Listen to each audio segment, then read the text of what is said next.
new USC head coach. How are we doing, guys?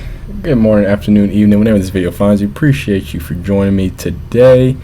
Today was another chapter in the old Urban Meyer saga. The man with the magical fingers.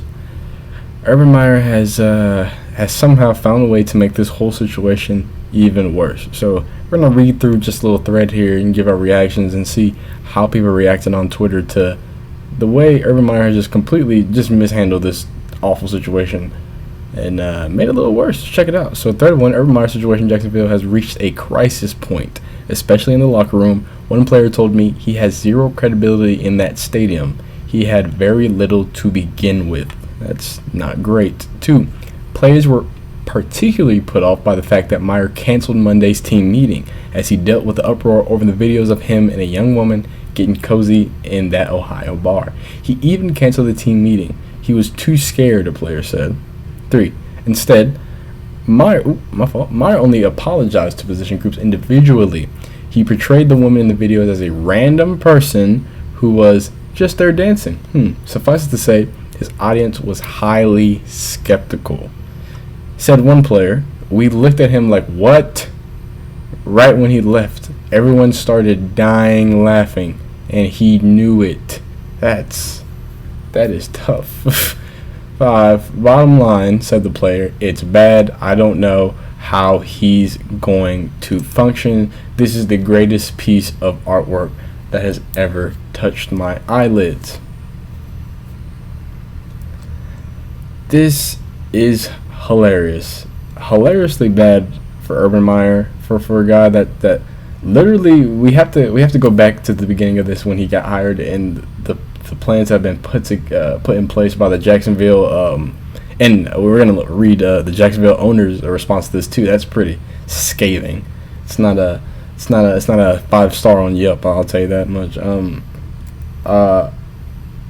They've gone to such great lengths to rebuild Jacksonville. So far that they're rebuilding stadium. They're doing a like a New England place type setup where they're gonna have like their own dining area and different shops and things. So they're completely rebuilding a part of the city for the Jacksonville Jaguars with Urban Meyer's idea and his input in mind. In not only 5 weeks, we're not even 5 weeks into the 17-week NFL season, and Urban Meyer is 0-4 and has completely made a mockery of the Jacksonville Jaguars organization. This is amazing. I mean, I don't think we're looking at how amazing of a feat this is to come in this early, to be this notable, and have this type of reputation as a person in the world of football, and to just completely destroy it in under 2 months of football. This is crazy, man. Look, man, again, back to my original point when I made my first video about this. This has nothing to do with Urban Meyer actually like cheating or the infidelity. Do what you do, whatever, yada, bing, bop, wop. But the problem is the way he's handling it, and the way that he's being, tail between his legish, and it just doesn't. It's not adding up. It's not making any sense, in the way that he's getting it done. I was trying to see if I can pull up Ari Marivolov. His little statement, it went away. Let me see if it popped back up for me. Boom, here we go. So this is the full thing. I'm gonna read this for you, and we might get into some comments about his full tenure as the Jacksonville Jaguars head coach. But let's get into this. Initially hired Chris Doyle as the team's director of sports performance, Doyle was accused of making racist comments and belittling players during his time at Iowa. After heavy backlash, Doyle resigned from the Jaguars. Okay, great. Signed Tim Tebow as a tight end. Great. Drafted a running back in the first round despite already having James Robinson on the roster.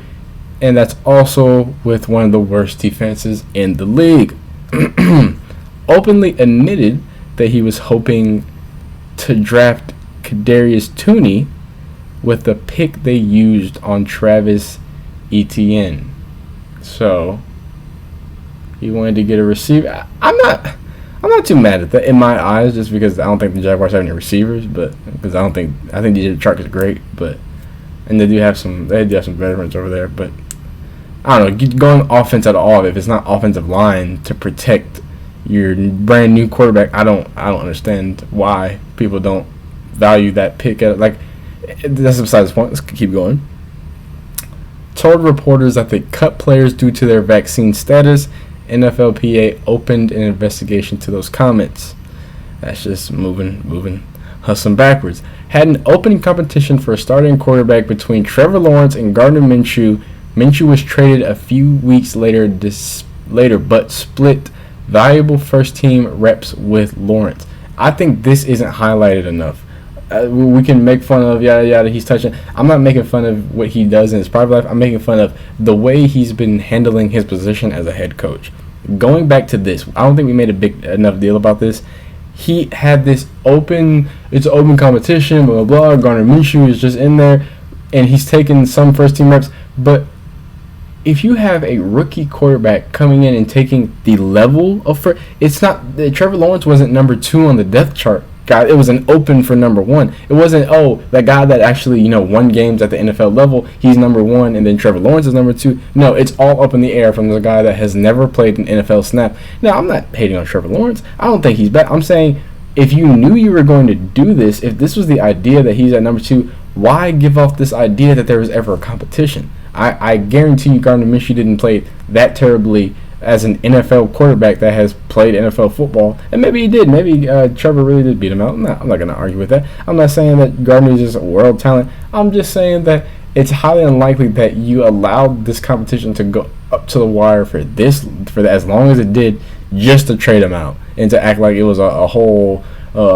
competition. That's just terrible on your team and makes your team it's just bad leadership. It's poor leadership on the back end where you don't know who your leader is. You don't know what your team's leader is putting as your leader on the football field. So that's awful, putting your team on the island like that. Trade away last year's number 9 overall pick. 0-4, as I talked about it. Didn't travel with the team after their Week 4 loss to Cincinnati. Viral videos and photos emerge of him with a woman other than his wife.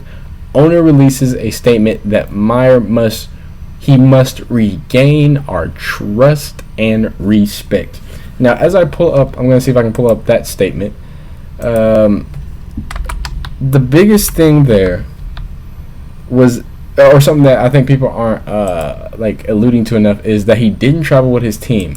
And not traveling with your team is not, it seems like, whatever, he's a head coach. That is extremely unusual in the National Football League for any person part of the team to not travel back with the team.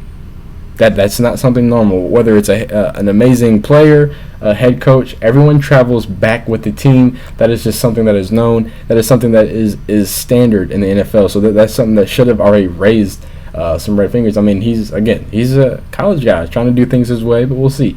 This is Shad Khan, the owner of the Jacksonville Jaguars. I'm going to read this, and then I'm going to let you guys cut. I'm going to cut y'all loose. I have addressed this matter with Urban. Specifics of our conversation will be held in confidence. What I will say is his conduct last week was inexcusable. I appreciate Urban's remorse, which I believe is sincere. Now he must regain our trust and respect. That will require a personal commitment from Urban to everyone who supports, represents, or plays for our team. I am confident he will deliver. Wow.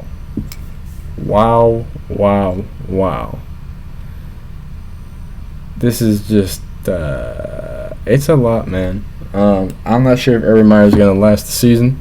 But y'all tell me, over under, how many more games are Urban Meyer going to last before he's on the pony ride down there to South Carolina.